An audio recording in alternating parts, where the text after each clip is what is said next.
என்னை தாலாட்டும் சங்கீதம் நீ அல்லவா, உன்னை சீராட்டும் பொன்னூஞ்சல் நான் அல்லவா. உன்னை மழை என்பதா இல்லை தீ என்பதா, அந்த ஆகாயம் நிலம் காற்று நீ என்பதா, உன்னை நான் என்பதா. எந்த காதல் என்னவென்று சொல்லாமல் ஏங்க ஏங்க அழுகை வந்தது.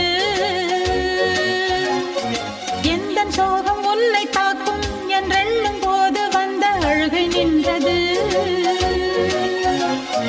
மனிதர் உணர்ந்து கொள்ள இது மனித காதல் அல்ல, அதையும் தாண்டி புனிதமானது. அபிராமியே தாலாட்டும் சாமியே நான் தானே தெரியுமா.